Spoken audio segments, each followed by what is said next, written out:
The monitors beeped like a countdown to doom. In a room coated with luxury, where walls gleamed with polished marble and the scent of imported flowers floated in the air, 20 of the world's greatest doctors circled the bed of a dying man. A billionaire. The man who once controlled empires now gasped for breath, his body frail, his lips faintly blue. And though every doctor had been flown in at a cost no ordinary person could even imagine, not one of them had an answer. They debated, argued, shouted over each other while the family waited with restless eyes. Nurses rushed, machines hissed, panic mounted. And just as hope began to fade, someone who wasn't supposed to matter stepped quietly into the scene, a poor cleaner. And what she noticed in that moment was something none of those brilliant minds could see. The billionaire's name was Charles Whitmore, a man whose name had once commanded boardrooms and governments. He had built skyscrapers that touched the clouds, funded wars from the shadows, and thrown lavish parties where a single glass of champagne cost more than a worker's yearly wage. To many, he was untouchable, indestructible. But now, the man who could buy anything in the world lay trapped on a hospital bed, powerless. The private hospital wing had been transformed into a fortress for him. Golden railings lined the hallways. Security guards in black suits stood outside the doors. Nurses wore uniforms crisp enough to rival a military parade. And inside, his children stood in polished shoes, their faces pale, not with grief, but with fear of what came next. Fear of a world without their father's control, fear of the war over inheritance that would soon tear them apart. The doctors were the best money could buy. Cardiac specialists from Switzerland, neurologists from Germany, oncologists from Japan, surgeons who had been knighted, professors who had written the very textbooks their students worshipped. And yet, despite all their prestige, they were lost. It's his heart, one backed, his voice thick with authority. No, look at the scans, it's clearly his lungs, another countered. You're both blind. This is neurological. A seizure disorder, perhaps, a third cut in. They circled the bed like vultures, their egos louder than the sound of the heart monitor. Each wanted to be the savior, each wanted to be the one remembered for saving the untouchable billionaire. Charles's breaths grew shallower. Sweat rolled down his temples. His fingers twitched slightly, but no one noticed. The air in the room thickened with perfume, antiseptic, and fear. Maria Lopez slipped quietly inside. No one saw her. No one ever did. She was the kind of person the world had trained itself to ignore. A cleaner, dressed in a faded blue uniform, her hair pulled into a bun, her shoes worn thin. She carried her mop bucket like a soldier carried a shield. Her eyes were tired from years of scrubbing floors, emptying trash bins, and polishing surfaces that only ever reflected the lives of people richer than she could dream to be. But Maria saw things differently. She always had. While others rushed past the mess, she noticed details, the cracks in walls, the stains in carpets, the way people's shoes told more stories than their faces. And now, as she quietly cleaned the corner of this opulent room, she noticed something that made her grip the mop handle tighter. Charles's lips weren't just blue, they were the wrong shade. Too pale, with a strange purplish hue. She had seen it before, years ago in the cramped apartment building where she once lived, when a neighbor's son had collapsed from a gas leak. His body had trembled in that same way. His eyes had glazed in the same strange pattern. The doctors here were chasing the wrong demon. Her heart thudded against her chest. She wanted to speak, to shout, to force them all to stop and look. But what could a cleaner say to 20 doctors with golden watches and cold eyes? What could her voice matter in a room where lives were measured in billions? Maria swallowed hard. The billionaire's daughter, Elena, was pacing outside the glass wall, her heels clicking against the floor like a metronome of dread. His son Richard stood still, arms folded, eyes not on his father but on the briefcase of legal documents clutched by the family lawyer. They weren't just waiting for life to slip away, they were waiting for power to fall into their hands. Inside, the doctors scrambled. Machines screamed. A nurse shouted for adrenaline. Another read out a plummeting oxygen level. And in the middle of it all, Charles's chest heaved once, then fell still for a terrifying moment. A silence swept the room so heavy it could crush bones. Maria's hand trembled as she set the mop aside. Her instincts screamed louder than the monitors. She took a hesitant step forward, her voice barely more than a whisper. "It's not his heart," she said. No one turned. No one cared. She tried again, louder this time. "It's not his heart or his lungs. You're missing something." A few heads flicked toward her, irritation in their eyes. A cleaner daring to interrupt the gods. One doctor sneered. "Get her out of here." Maria's cheeks burned. But she didn't back down. She pointed toward the vent above the bed. The faintest hiss came from it, a sound no one else had bothered to notice. She pointed at the tray of medication, at the discoloration of the billionaire's fingers. "Look at him," she said firmly, her voice breaking but carrying a strange authority. "I've seen this before. He's being poisoned. You're treating the wrong thing." The room erupted with laughter, scoffs, dismissive waves. The billionaire's empire had been guarded by walls of arrogance his entire life, and even here, on the brink of death, those walls held strong. But Charles's breathing stuttered again. His eyes rolled slightly. A chill spread across the room. Maria clenched her fists, her gaze locked on the man everyone said was untouchable. She didn't care if they mocked her.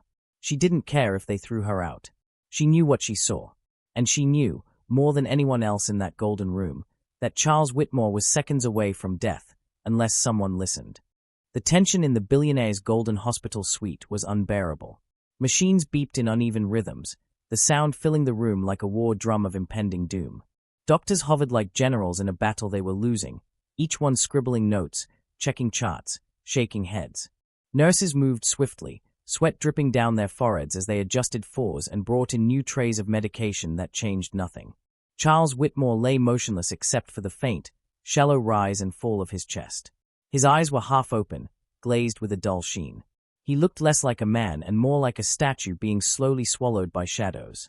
His body, once the engine of ruthless power, was betraying him, slipping into silence while 20 of the world's most brilliant doctors stood powerless. In the corner of the room, Maria Lopez gripped the mop handle tightly. She had spoken. She had dared to break the invisible barrier that divided the rich from the forgotten. And in return, she had been met with sneers and scoffs. "Poison," one of the doctors had barked. "Ridiculous. We are dealing with a cardiac arrest brought on by years of arterial blockage." Another laughed under his breath.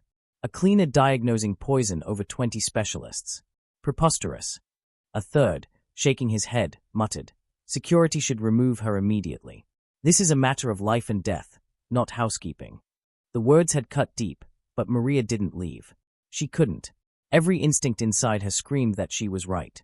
She remembered that night years ago in her old apartment building, the faint hiss of leaking gas, the blue lips of her neighbor's son, the way his body shook before he collapsed. It was all happening again, right in front of her. The vent above Charles's bed gave the softest hiss, almost invisible to those too distracted by charts and machines. The billionaire's skin wasn't the clammy gray of heart failure, nor the suffocating gasp of collapsing lungs. It was the poisoned blue-purple she had seen before. But who would believe her? Inside the room, arrogance thickened the air more than the perfume. The doctors weren't just trying to save Charles, they were competing. Each wanted to be remembered as the one who saved the untouchable billionaire. Each one's reputation and ego mattered more than collaboration. "Prepare the defibrillator," ordered Dr. Klein, the Swiss cardiologist. "No," snapped Dr. Mori, the neurologist. "You'll kill him. His brain is seizing, can't you see?" Dr. Patel, the oncologist, rolled his eyes. "Both of you are blind. The man has toxins building in his body, yes, but not poison, renal failure. His kidneys are shutting down." Voices rose. Fingers pointed. Machines screamed. And Maria whispered again, her voice trembling but steady with conviction. "You're wrong. All of you are wrong. He's being poisoned." This time, her words reached the ears of Elena Whitmore, who had just stormed into the room. Elena, tall and elegant, with diamond earrings that shimmered in the fluorescent light, froze when she saw the cleaner daring to speak. What did she say? Elena's voice cut through the noise like a knife. "She said poison," Dr. Klein replied dryly, adjusting his glasses. "Utter nonsense. Please, Elena, do not waste your attention on irrelevant stuff. We are in control." But Elena's eyes narrowed. She had grown up in a world of deceit, betrayal, and hidden daggers. Poison wasn't an alien thought to her. In her father's world, poison was a weapon. It was how enemies were silenced, how rivals mysteriously disappeared. The word lingered in her mind like smoke. Maria caught her glance and held it. For the first time, someone didn't look through her but at her. "I've seen this before," Maria said softly, her voice steady now that she had a sliver of attention. "He's not dying of heart failure. Look at the discoloration on his lips. Look at the twitching in his hands. The air he's breathing isn't safe." She pointed again at the vent above. "It's coming from there." The room fell silent for a heartbeat. The doctors exchanged amused, condescending looks. Richard Whitmore, Charles's son, let out a sharp laugh. You think my father is being poisoned? In his own hospital wing? Impossible. This place cost more than your entire life could ever be worth. His words dripped venom, but Maria didn't flinch. She had been belittled her whole life, overlooked, insulted, treated as invisible.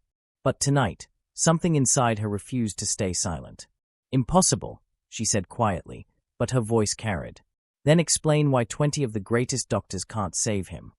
Her words sliced through the arrogance like lightning. The room stiffened. Even the beeping monitor seemed to pause. Elena's eyes flicked toward the vent. She had memories of her father's enemies, of whispers in the dark corners of boardrooms, of threats that money couldn't buy away. Poison was not an impossibility in Charles Whitmore's life. It was almost expected. But the doctors would not yield. Their egos could not afford it. Dr. Klein snorted. We are not here to entertain conspiracy theories. We are men of science. Then save him. Maria snapped, her voice breaking, tears shining in her eyes. Do it. If you're so sure, then save him. But he's slipping away right now, and none of your science is working. The silence that followed was unbearable. The only sound was the harsh rattle of Charles's breath, the mechanical hum of machines desperately trying to keep him alive. Elena turned sharply toward the head nurse. Check the vent. Now. The nurse froze. With respect, that's not. Do it. Elena barked.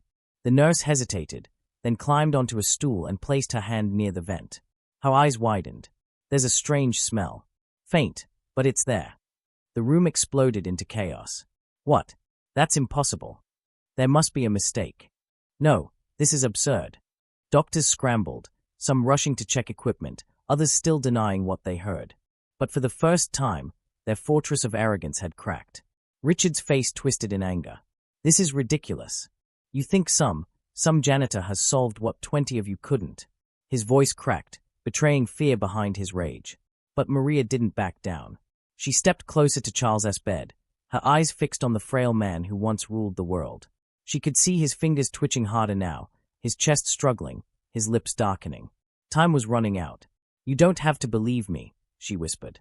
But if you don't act now, he'll be dead in minutes. The air in the hospital suite grew heavier by the second. The faint hiss from the vent seemed louder now, as though mocking the 20 doctors whose reputations were crumbling in real time. Charles Whitmore's chest rose and fell erratically, each breath more shallow than the last, each second dragging him closer to the edge of death. Maria stood frozen, her hand still pointing to the vent. She could feel dozens of eyes burning into her, doctors, nurses, family, all furious that she had dared to disrupt their authority. But there was one pair of eyes that mattered, Elena's. Elena Whitmore, the billionaire's daughter, was no stranger to shadows and secrets. Her life had been carved from betrayal, her childhood decorated with whispered threats and hidden dangers. The possibility of poison didn't sound insane to her. It sounded familiar. She took a step toward Maria. What do you mean? It's coming from the vent. Maria swallowed hard, her voice shaking but resolute. I cleaned apartments where cheap gas heaters leaked. I watched a boy turn blue before my eyes. Your father looks the same. This isn't heart failure. This is poison in the air. Before Elena could respond, Dr. Klein slammed his palm against the counter. This is absurd. Mrs. Whitmore, I assure you, your father's symptoms are entirely explainable through cardiac complications. We cannot, will not, indulge this cleaner's fantasy. Fantasy. Elena's eyes snapped toward him, blazing like steel. Then explain why 20 doctors with decades of experience are standing helpless while my father is dying. The room went silent. For the first time, the unshakable confidence of the doctors seemed fragile. Richard Whitmore, however, wasn't ready to let a cleaner disrupt his carefully polished world. He stormed toward Maria, his jaw tight, his voice dripping contempt. You don't belong here. Do you understand? This is not your world. You mop floors. You scrub toilets. You don't diagnose billionaires. Maria's fingers trembled on the mop handle, but she didn't move. Something deeper than fear rooted her to the ground. She met Richard's glare with quiet defiance. I may not belong in your world, she said softly, but I know what I see. Richard's nostrils flared. He raised a finger at the security guard by the door. Get her out. Now. The guard hesitated, glancing toward Elena, uncertain. The authority in Richard's voice was strong, but so was the steel in Elena's gaze. No, Elena said sharply. Richard turned, disbelief etched across his face. No. Are you seriously entertaining this? She's a cleaner. She might be the only person making sense in this room, Elena snapped. For the first time, Richard faltered. Maria's chest tightened. For years, she had been invisible, just a shadow sweeping floors. Now, for a fleeting moment, someone of power was listening. But the doctors weren't ready to let go of their pride. Dr. Patel spoke, his voice dripping condescension. Mrs. Whitmore, please. We understand your desperation, but vent poisoning. This is a sterile medical environment. Our diagnostics. Elena cut him off with an icy glare. Check. The vent. Reluctantly, the head nurse climbed the stool again and unscrewed part of the cover. The faint hiss grew louder. She bent closer, inhaled cautiously, and immediately recoiled, coughing. There's something metallic in the air, she wheezed. It's faint, but it's there. The room erupted into chaos. What? Impossible. That could be residue from sterilization chemicals. No, check the oxygen supply. Maria's heart pounded. Finally, the truth was cracking through their arrogance. Charles groaned weakly on the bed, his lips now a deep shade of violet. His hands twitched uncontrollably. The machines screamed with urgency. Elena's face hardened. She turned to the doctors. If this is poison, every second you waste could kill him. Do something. Now. Dr. Klein stammered. But we don't have confirmation of the toxin. Do something, she shouted, her voice echoing like thunder. The doctors scrambled. Some rushed to order tests. Others argued over antidotes. None moved fast enough. Maria stepped forward, her voice low but urgent. Activated charcoal. Ventilate the room. Get him fresh air. Now. Every head turned toward her again, disbelief painted across their faces. Richard scoffed. Listen to her. She wants us to treat my father with household tricks while he's dying. But Elena wasn't looking at Richard anymore. She was looking at her father, the man who had raised her in steel and shadow, the man who had taught her that survival often came from unexpected places. Do it, she ordered. Richard spun toward her. You can't be serious. I said do it. Two nurses rushed to pull open the massive windows, letting in the cold night air. Another scrambled to prepare activated charcoal, crushing it into a slurry and rushing it to the bed. The doctors protested, but Elena's glare silenced them. Maria watched, her breath caught in her throat. For the first time, her voice had changed the course of events. She wasn't just the invisible cleaner anymore. She was the difference between life and death. The slurry touched Charles' lips. His body convulsed, machines shrieked, and for one terrible moment, it seemed as if everything was lost. Then, his chest rose, fuller than before. It wasn't recovery. Not yet. But it was hope. Elena's hand gripped the rail of the bed, her knuckles white. Her eyes flicked toward Maria, and for a heartbeat, something unspoken passed between them. Richard, however, was seething. His jaw clenched, his eyes burning with rage.